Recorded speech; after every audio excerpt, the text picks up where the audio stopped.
Everest is a cold-blooded killer. More than 200 frozen bodies litter these slopes. It doesn't matter who you are, it'll chew you up and spit you out. This time, 2 Americans, an astronaut, I want to climb Everest bad, and a senior citizen, are risking their lives for a few minutes on top of the world. Attempting something like this may result in death.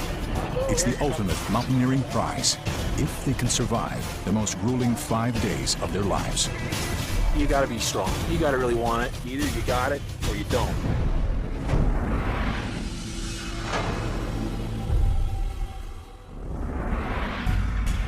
Everest Base Camp. At 17,500 feet, it's higher than any peak in the continental U.S. But Base Camp is only the staging ground for hundreds of climbers to push 11,500 feet higher to the top of the world. For every 12 who achieve the ultimate prize, one pays the ultimate price. At this stage of the expedition, people understand how serious it is. They understand that they make a mistake and slip and, they're dead. Simple as that. It takes weeks for the human body to adapt to extreme altitude. Climbers make multiple round trips as high as Camp 3 at 23,500 feet, battling altitude sickness, Arctic temperatures, and hurricane-force winds. Once the weather opens a narrow window to Camp 4 and the summit at 29,035 feet, a new team of climbers is ready to go. We're going. We're pulling the trigger. It's happening, man. Scott Parazynski has unfinished business on the mountain. To be the first astronaut on the summit of Everest. First time I saw Everest was from the Space Shuttle Atlantis, about 300 miles straight up. It was a sense of exhilaration. This major landmark is something that had great significance in my life, There it was. He's back for a second try after an injury last year forced him to turn around. This is something that I aspired to since I was a little kid. I think Scott has a great chance. He's really strong. He's very determined. Climbing with Scott are 2 old friends on their 6th mountaineering expedition together. Englishman Paul Samuel is an old-school adventurer, including sailing around the world and dog sledding to the South Pole. If we get to the summit, it'll just be an unbelievable feeling and an unbelievable achievement. His longtime climbing partner is Louis Carstens, a South African banker. I like setting big goals, big challenges, getting out of the comfort zone. For 5 years, they've been climbing all over the world, from Antarctica to Alaska, building up to this year's Everest expedition. Rounding out the team is a 66-year-old construction worker from Spokane, Washington, Dawes Eddy. I'm 5'6", I weigh a whopping 130 pounds. Not a very big guy. If Dawes summits, he'll go into the record books as the oldest American ever to climb Everest. The guy is like the Energizer Bunny. He just keeps sticking away. Just trying to fulfill a dream, seeing how high I can climb. But the odds are against him. Statistically, climbers over 60 are 3 times more likely to die on Everest. Every climber has a weakness, and this mountain will expose it. Scott, Dawes, and Paul are climbing with the IMG team run by Eric Simonson. They paid $40,000 each for a reason. Over 19 years on Everest, Simonson has led nearly 200 climbers to the summit and never lost one. I have tremendous respect for the climbers that come and climb with us. It's easy to sit at home and talk about climbing Mount Everest. It's a whole other thing to put down the dough and travel halfway around the world and actually do it. Simonson commands the operation from base camp. Well, guide Mike Hamill leads the way up the mountain. We're there. We're ready to go. His helmet cam captures every moment on the mountain in close-up. Stay focused here. Keep climbing. Those that know me know that this is the environment I like to be in. It's an awesome thing, and I'm a bit addicted to it, I have to say. For 5 days, the IMG team will tackle some of the most treacherous mountain geography on the planet. Just above base camp, the route to Camp 1 starts in the Khumbu icefall. 2,000 vertical feet of avalanches, ice boulders, and sheer cliffs. The big hazards in the icefall are the avalanches from the west shoulder. And then the collapses of the icefall itself when the ice chooses to move. The icefall has already claimed 1 life this season. A Sherpa killed in an avalanche. It's kind of like Russian roulette. It really does make my heart skip a beat. Pretty scary. To maximize their odds, the team leaves at the coldest time of night, when the ice is frozen solid. Bit nervous about the fall, obviously. Well, I'm hoping everything that can collapse has already collapsed. That's wishful thinking, isn't it? But we'll see. Here it is. All right.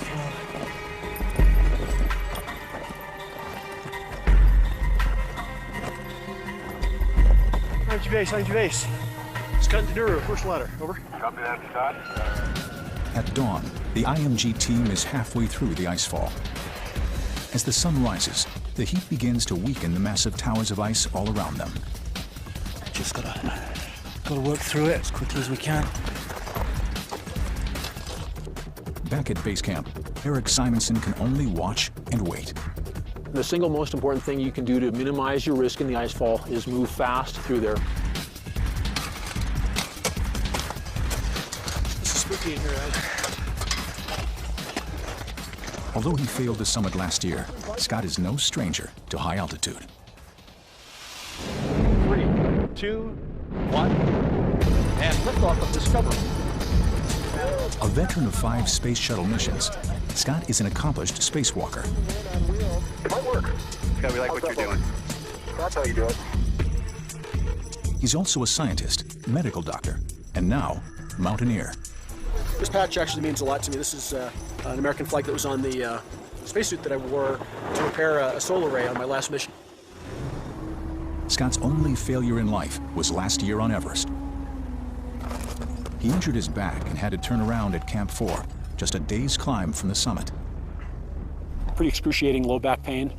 I knew that my expedition was over. It was very difficult.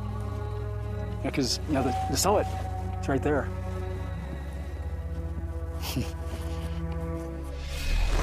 This year, Scott's determined to prove he has the right stuff to climb Everest. All right, Joe, I think we've done it. We're at the top of the icefall. Boom, boom. An early exit from the icefall means the IMG team can skip Camp 1 and head straight for Camp 2 at 21,000 feet, 1,000 feet closer to the summit.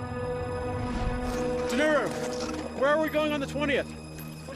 Summit. Yeah! All right. But there's a risk in climbing too fast. The higher they go, the less oxygen they take in with every breath. It's a bit harder than I was expecting, actually, this last push. Over time, their bodies adapt, producing millions of extra red blood cells to carry more oxygen. But more red blood cells means thicker blood. And with the extreme physical effort of rapid climbing, they're at double the risk of heart attack or stroke. Woo! Man, that was impressive. Nice work. Thanks, Nice guys. job. That first 6 hours today, man. Yeah. Same.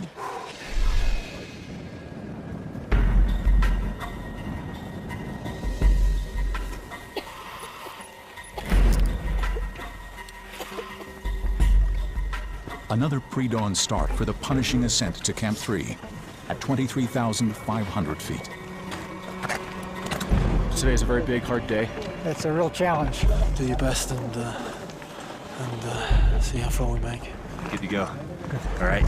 The next battle is one of the most challenging sections on Everest, the Lhotse Face, a near vertical wall of rock-hard glacial ice that takes them to the brink of the death zone. This is it. If anything goes wrong now, it's tough to turn back the clock. Well, I don't think I need to remind people that it's dangerous. They make a mistake up there on the Lhotse Face, they're dead.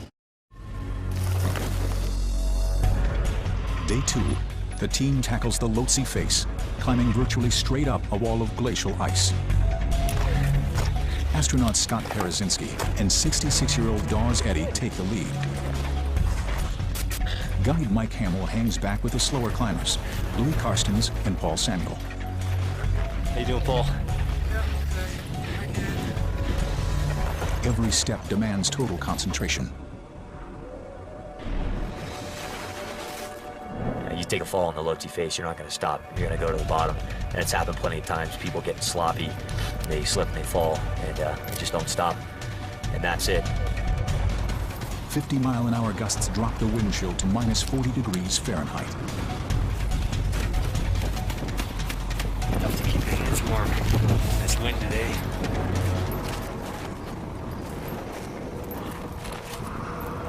The wind just makes everything harder. It makes it more likely that you're going to make a mistake. It just complicates everything. Plus, you're fighting against the wind when you're climbing, you're working harder. There's just nothing good about a windy day up high. Scott continues to set a strong pace. We're seeing some pretty heavy-duty gusts. Enough to almost blow you off your feet at times, so. At 130 pounds, Dawes Eddy is the most vulnerable to the wind. But at this altitude, the simple act of breathing is his greatest hardship. Your lungs are just not getting enough oxygen. So you're kind of gasping for breath. I don't remember ever breathing as hard. Oxygen deprivation puts further stress on climbers' hearts. Their heart rates race as high as 200 beats per minute, pumping blood that's twice as thick. Got a Dawes just ahead of us. Dawes just went flying by us this morning. You guys incredible. Scott and Dawes are the first to make it to Camp 3. Big climb. Carved into the ice at 23,500 feet, halfway up the Lhotse face. Hi, Dawes! Good job, very fast. Good job. I'm ready for a little rest right now. Empty days. This is Mingma and Dawes. Camp 3 summit. Just looking up at the string of climbers heading up towards the yellow band. I love to explore, and I'm real anxious to get over there and see what the route looks like through the summit. Just sit here and drink in the beauty.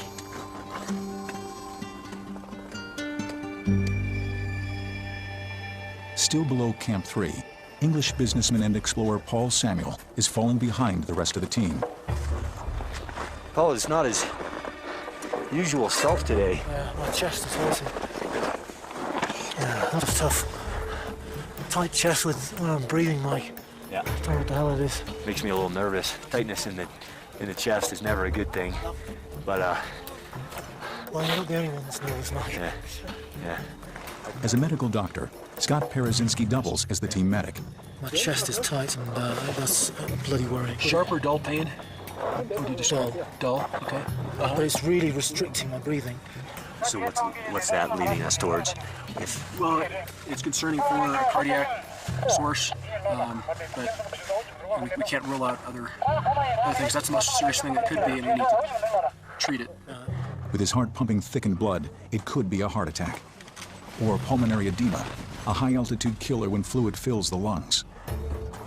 Either way, spending the night at Camp 3 could mean Paul won't wake up in the morning. Just being here at 24,500, this is a big stressor on the body and on the heart as well, so I agree. yeah. Thank you. Paul Samuel is living the Everest nightmare. Any climbing, up or down, could trigger a heart attack. Oh, mate, what now? Very serious. I'm framed. Not right. Be on top of your pack. If you need some snacks, I'll bet you money it's not a heart problem. But it did cause me a lot of discomfort today. no position to be taking chances up here. The final decision lies with expedition leader Eric Simonson at base camp. Go ahead. Yeah, Eric, Paul had some exertional chest pain. It's concerning to me for cardiac origin. I think it would be prudent to send him down at least to Camp 2 this afternoon. Over. There's no point messing around. I agree. You should head down. I'm sorry, mate. You know, you want to give it your best shot. If it's not good enough, that's fine. Things are very bad. Down the hill. Descending to Camp 2 should relieve the stress on Paul's heart and lungs. From there, he can descend to base camp. But Paul's summit bid is over. Climbing Mount Everest is all about enduring the pain. Sometimes you got to push through a little pain to summit this thing, but we can't take any chances. I'm just so sad, dude. You know, I'm just so sad. Personally, it took me 3 tries to climb Everest, and so I can really empathize a lot with people that try and then fail. I know what it's like.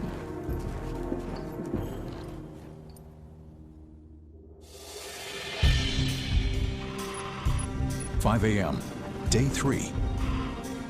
Scott Parazynski tries to replace some of the 15,000 calories he's burning every day. Do you need any breakfast? Breakfast champions right here. And you feel good? Yeah, I feel good. Right on. From here, they breathe bottled oxygen the rest of the way. Yeah, go ahead and turn it on. IMG Base. This is Scott Duru. We're headed up to the call.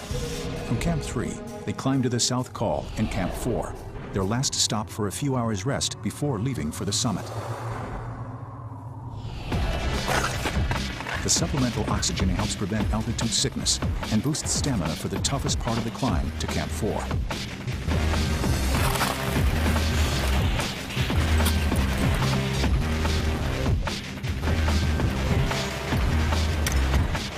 It's called the Yellow Band. Good work. A layer of steep limestone where crampons can't grip. Nice work, Louis. Nice and easy. Lean back in that harness. 66-year-old Dawes Eddy stays ahead of much younger climbers. It's very, very strenuous. It's working about as hard as I ever have in my life. But it feels good. Hope that feeling continues. Nice work, Louis. About a half an hour if I can. The final hurdle before reaching Camp 4 is a steep cliff of black rock, the Geneva Spur. Focus here. Go on in.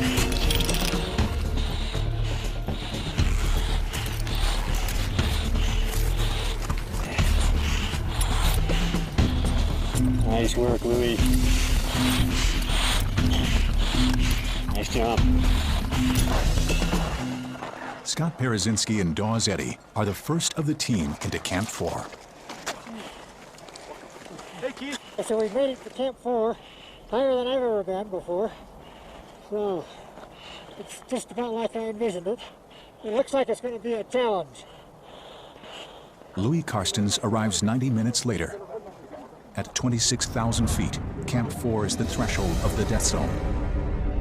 Above this line, there's too little oxygen to sustain life. A fighter pilot flying without oxygen at this altitude would lose consciousness in 6 minutes. Even fully acclimatized climbers like Scott, Dawes, and Louis are starting to die. There's only time for a few hours rest. They leave for the summit at 9 p.m. The culmination of all their dreams is within their grasp, if they can survive some of the toughest climbing on the planet. On edges, absolutely. I've never really thought about death on other mountains, but I've been thinking a lot about death on Everest. You know, there's so much that can go wrong. Camp 4, 26,000 feet, minus 20 degrees Fahrenheit. Keep eating, keep drinking, suck those O's, as many O's as you can get in your system before getting out of here. Guide Mike Hamill plans the summit assault with military precision. Timing is critical. Seems like every year it gets earlier and earlier. Leave too early and they risk frostbite from the intense cold. Too late, and they could get stuck in a deadly traffic jam behind slower climbers. Our goal is to get out of here about 9 tonight. We want to leave ourselves as much time as possible, but if we could have the last half hour be in the sunlight, you know, keep away that frostbite. Summit day for Scott, Dawes, and Louis. Some of the most treacherous climbing in the world, from the South Col to the South Summit at 28,700 feet. Then the Cornice Traverse, a narrow ledge with a sheer drop of more than a mile on both sides. And the final hurdle, the Hillary Step, a 40-foot wall of rock and ice a few hundred feet below the summit. Just waking up here, so we got a little ways to go, but the simplest task, 26,000 feet without oxygen, getting ready here are monumental achievements. Sherpa Danuru checks Scott's equipment. Inside the death zone, a loose hose could result in cerebral edema, a fatal form of brain damage caused by lack of oxygen. Yeah, thanks, Janira. That would be okay with me. Expedition leader Eric Simonson runs the operation from base camp, where his brain functions clearly. He tracks his teams with radios, telescopes, and discoveries Sherpa cams. But the images aren't what he's expecting. They gotta jump on everybody. Concerned about traffic jams, Scott, Dawes, and Sherpas Danuru and Mingma leave an hour ahead of schedule. Yeah, I still don't quite understand why those guys wanted to leave quite so early.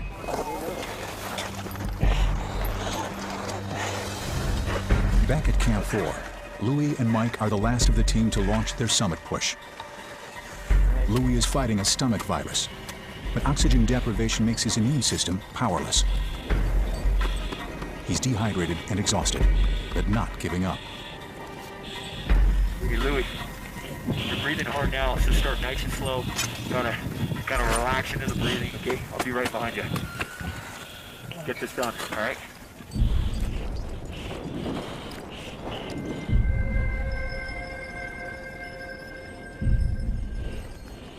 Every step takes them higher into the death zone, where even the strongest climbers can only survive for a day or two before they have to descend or die. Even for experienced guide Mike Hamill, the summit route on Everest demands every ounce of courage. You're walking across the plateau in the dark, and you feel like you're on the moon. It's a pretty spooky feeling, and you know, you feel like you could just drop off the other side of the world. Just above Camp 4, the route passes behind a ridge, blocking the Sherpa cam signal to Eric Simonson. When the teams go behind the ridge, they'll be out of touch for several hours. Until the signal is restored at the south summit, he'll be blind. What would become worrisome is if we anticipated them at a certain time to emerge from the darkness and then they didn't. Kind of reminds me of the astronauts when they went behind the moon and they were out of touch completely. Eric's climbers are out of sight and out of rescue range. They're on their own, in one of the most dangerous and remote places on Earth. Summit Day on Everest. Astronaut Scott Parazynski and 66-year-old Dawes Eddy lead the way into the death zone above Camp 4. Back at base camp, there's no signal from the summit teams for over 4 hours. If they're okay and on schedule, expedition leader Eric Simonson should receive video soon. We'd be expecting them south summit maybe 2:30, something like that. And then we'll be getting the microwave pictures we're hoping from there. 2:35 a.m. Right on schedule, the video link beams down to base camp. Very good, very good. Now we can see the new camera. And he's climbing with Scott. First astronaut Scott and Sherpa Danuru. Then Dawes and Mingma right behind them. From here, Eric can follow them the rest of the way to the summit. Dawes and Mingma are doing great. We've been watching them, and they're getting up to the south summit pretty quick here, too. South summit.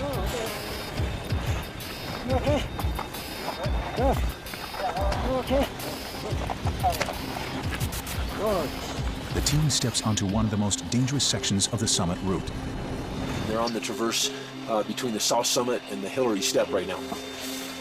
The Cornice Traverse is a narrow ridge with a sheer drop just inches to their left.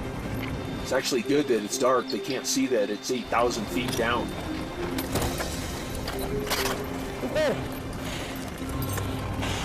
This is not a forgetting mountain. This is a place where if you push yourself beyond, you just don't come back. Have we located Hamill yet? Hamill, are you there? Louis Karstens and guide Mike Hamill are falling behind. A stomach virus is draining all of Louis' strength. Eric should have a signal by now, if nothing's wrong. Mike Hamill, you copy? Hamill, Mike Hamill, you copy?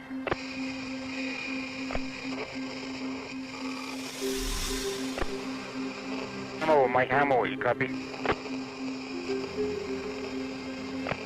After 3 hours, a Sherpa on the mountain finally reaches Mike. Yeah, copy, Mike. Sound like we can turn around with the astronaut and a couple of you will tell us how to go. You copy? best part of that, but I understand he's going to turn back. South African banker Louis Karstens is turning around. With the lack of oxygen at these altitudes, he's lucky he can still think clearly enough to save his own life. Sorry to hear Louis can't continue. Better to turn there and don't bear to the wall. He starts down with a Sherpa, but sends guide Mike Hamill in the other direction. Louis is fine with Mike continuing up. A second summit of Everest would rank Mike Hamill among the world's top mountaineering guides. 28,750 feet up the mountain, Scott and Dawes reach the Hillary Step, a 40-foot wall of rock and ice.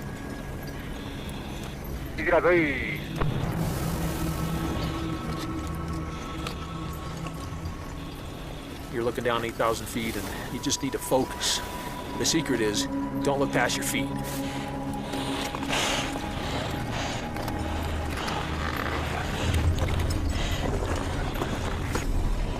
Seven hours after leaving Camp 4, Scott makes it to the top of the Hillary Step.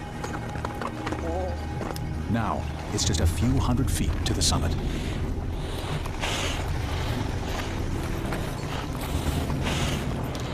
I really would love to see the top. I can really taste it. Scott Parazynski takes the last few steps to the top of the world, and at 4 a.m. finally realizes his lifelong dream.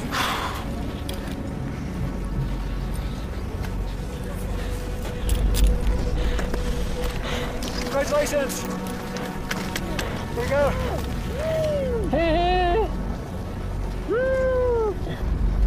Scott Parazynski is the only person who's flown in space and stood on the summit of Everest.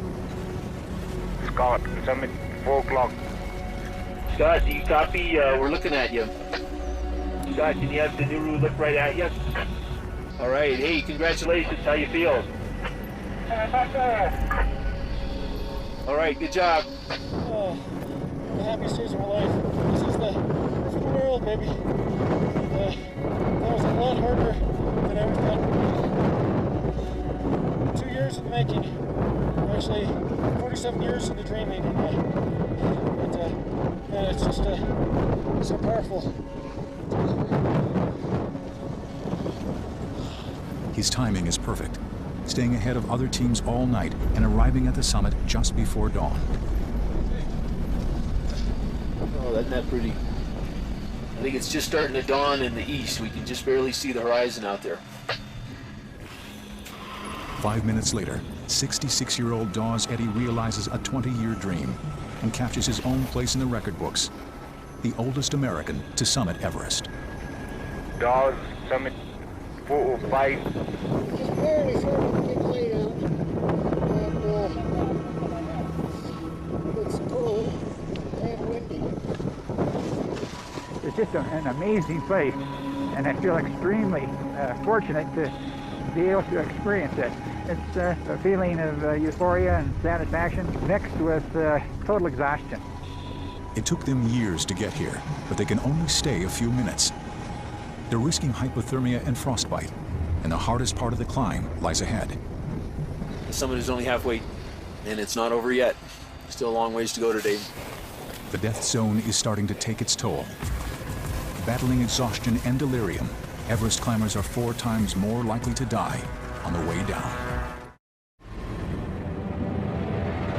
4:30 a.m., the summit of Mount Everest.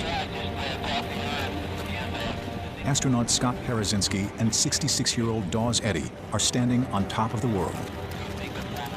But this is no time to let down their guard. After climbing for more than 8 hours already, Scott and Dawes still face the hardest part of the day, descending in a state of total exhaustion. They haven't accomplished anything until they're safely off the mountain. You have to climb this mountain on your own. It's your 2 feet, your lungs, your heart, and you also have to down climb it on your own. It's a grueling descent, and sometimes after all the adrenaline wears off, you're just left with the exhaustion, and that's where problems happen. At 29,000 feet, the extreme altitude of Everest is taking its toll on Dawes Eddy.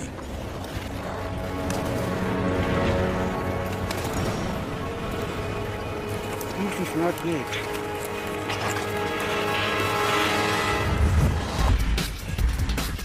As dawn breaks, guide Mike Hamill picks up the pace on his own climb to the summit and approaches one of the most dangerous sections on Everest. The Cornice Traverse, a foot wide and 1.5 miles straight down. As Mike crosses the narrow ledge on his way up the mountain, he runs into Scott, Dawes, and their Sherpa Dunuru on their way down. Nice work, Scott. Long time coming. Tastes better. Yeah. Supported the first time. Yeah. Nice work. Dunuru. Better safe than sorry. It's the worst place on Everest to unhook from the safety ropes to pass another climber. Thanks, Dunuru.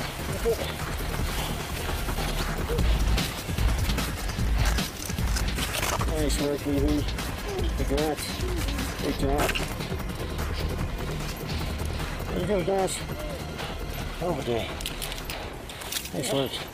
Good job. Get out of your way.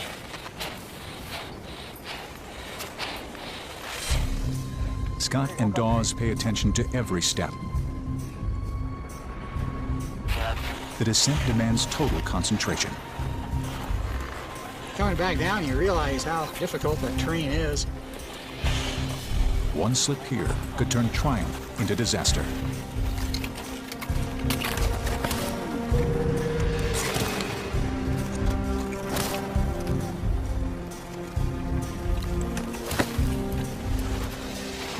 Guide Mike Hamill has been climbing for 9 hours since he left Camp 4. One final barrier remains before he reaches the summit. There's the Hillary step.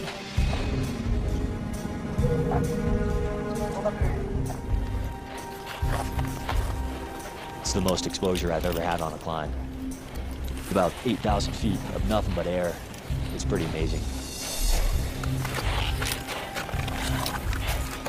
Oh, so awkward.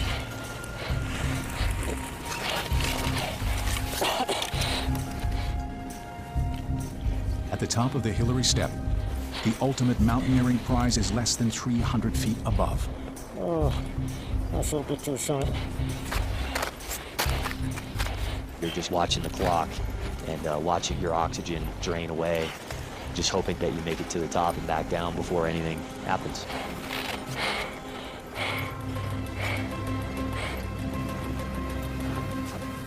Those last few meters heading up to the summit, you see the prayer flags kind of flying in the wind, and it's pretty cool.